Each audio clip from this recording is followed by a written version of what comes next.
देखें इकट्ठे हो गए हैं। एक ओपिनियन पोल का मुद्दा था जिसका कांग्रेस पार्टी बहिष्कार कर रही है। आज मोदी जी ने दो और मामले उठा दिए। प्रधानमंत्री के साथ उनका भाषण चलाने को लेकर सरकार की एडवाइजरी, राहुल गांधी के भाषणों को उतनी तवज्जो न मिलना मीडिया में जितनी उनके खुद के भाषणों को मिलती है।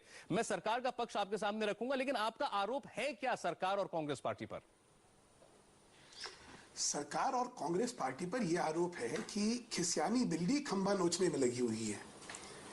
आप देखिए 15 अगस्त के भाषण के बारे में आज एडवाइजरी का कॉन्टेक्स्ट क्या है, परिप्रेक्ष्य क्या है? ना तो अभी कोई हाल फिलहाल में कोई राष्ट्रीय दिवस ऐसा था जिसमें प्रधानमंत्री बोल रहे थे या राष्ट्रपति जी बोल रहे थे। नरेंद्र मोदी जी ने जो कहा, कांग्रेस के अंदर एक भावना है कि जो टेलीविजन मीडिया है वो कांग्रेस को वो महत्व नहीं दे रहा जो वो नरेंद्र मोदी जी को दे रहा है। अच्छा, वो कारण भी स्वाभाविक है। जनता क्या देखना चाहती है? आज जनता देखना चाहती है उस व्यक्ति को जिसमें वो एक प्रधानमंत्री की छवि देखते हैं, जिसमें वो आशा की किरण देखते हैं, एक उम्मीद का स्तंभ देखते हैं। अब उसको प्राथमिकता दी जा रही है और युवराज जो हैं उनके भाषण को कोई दिखा नहीं रहा। तो इससे जो हलचल मची हुई है, और स्वाभाविक है कि इंफॉर्मेशन ब्रॉडकास्टिंग मंत्री जो हैं उनकी डांट डपट होना बड़ा स्वाभाविक है कि भाई आपके होते हुए मीडिया जो है उस पर अंकुश ही नहीं बचा।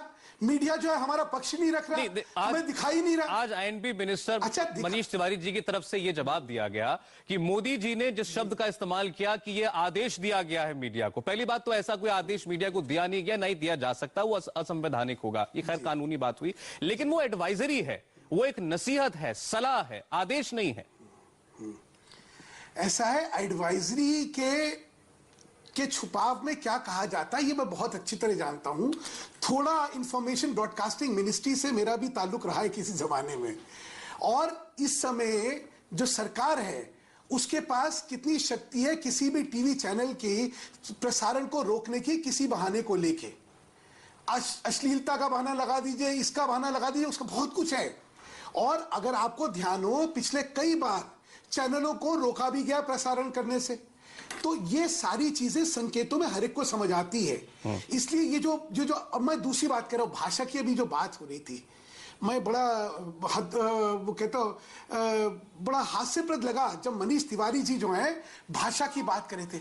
जिस भाषा में मनीष तिवारी जी ने भाषा की बात करी, उसी को देख लीजिए, दानव जैसे शब्द का इस्तेमाल करना, वो एक केंद्र के मंत्री के लिए कितना शोभायमान है। चलिए ठीक है, जनता की उन्होंने जो नरेंद्र मोदी पर आरोप लगाए उनके जवाब आप दीजिएगा कि गुजरात में एक बहुत प्रतिष्ठित अखबार के एडिटर को, पत्रकार के ऊपर देशद्रोह का मुकदमा चलाना और साथ ही साथ गुजरात की विधानसभा की कार्रवाई का प्रसारण न होने देना, ये सब कौन सी फ्री प्रेस और फ्री मीडिया की हिमायती कदम थे? इसका जवाब आपसे हम लेंगे, लेकिन एक ब्रेक के लिए रुकना है, उसके बाद। और केंद्र सरकार कांग्रेस पार्टी के बीच मीडिया की आजादी को लेकर खूब बयानबाजी और बहस चली। शुरुआत की थी मोदी ने, जवाब दिया केंद्रीय मंत्री मनीष तिवारी ने। हमारे साथ सुधांशु मित्तल बीजेपी के लीडर इस वक्त मौजूद हैं। सुधांशु जी, अब मनीष तिवारी ने आरोप यह लगाए हैं कि सहिष्णुता कम से कम नरेंद्र मोदी की एक खूबी नहीं गिनाई जा सकती। इसके उन्होंने कुछ उदाहरण दिए कि विधानसभाओं में तमाम राज्यों की लाइव प्रसारण होता है प्रोसीडिंग्स का, गुजरात में नहीं होता, सरकार ने पाबंदी लगा रखी है। वहां मीडिया के ऊपर, पत्रकारों के ऊपर देशद्रोह जैसे मुकदमे चलाए जाते हैं। पहली बात तो मैं आपको बता दूं कि जहां तक विधानसभा के प्रसारण का सवाल है, इसमें जो अधिकार क्षेत्र है वो स्पीकर का होता है, वो सरकार का नहीं होता है।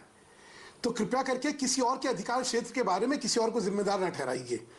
दूसरी बात, उन्होंने किसी देशद्रोह और राष्ट्रद्रोह के कोई ऐसी कुछ फालतू सी बातें करी थी मुकदमे की। पहली चीज कि वो कौन सा था, अगर वो उसका उदाहरण देते तो शायद उसके तथ्य जान के कोई जवाब दिया जाता। दूसरी बात जो ज्यादा महत्वपूर्ण है, उनका दिल अगर इसलिए इतना धड़कनें बढ़ रही थी कि उनकी की गुजरात के अंदर जो प्रेस है और जो मीडिया है उसकी स्वतंत्रता पे कुठाराघात हो रहा है, तो मंत्री जी आपका ये फर्ज था कि उस विषय को उठाते। बड़ी जल्दी याद आ गया आपको? इतने महीने, इतने साल क्यों चुप रह रहे भाई? ये मामला 2008 का है, मैं आपको जानकारी दर्शकों को भी दे दूं। हाँ, मैं वही कह रहा हूं, 2008 के मामले को आज 2013 में मंत्री जी को याद आई है। शायद उनके कार्यक्षेत्र और कार्यशैली में यही परंपरा रहती होगी, मैं नहीं जानता। अगर ऐसी कोई बात थी तो कहते। और कौन सा तथ्य है ये नहीं बताया। एक जनरल सा कोई भी इल्जाम, अच्छा इल्जाम लगाने में कोई पैसे लग रहे हैं क्या उनके? कुछ भी लगा दीजिए। प्रश्न क्या है? प्रश्न ये है कि एक बौखलाहट साफ सामने दिख रही है।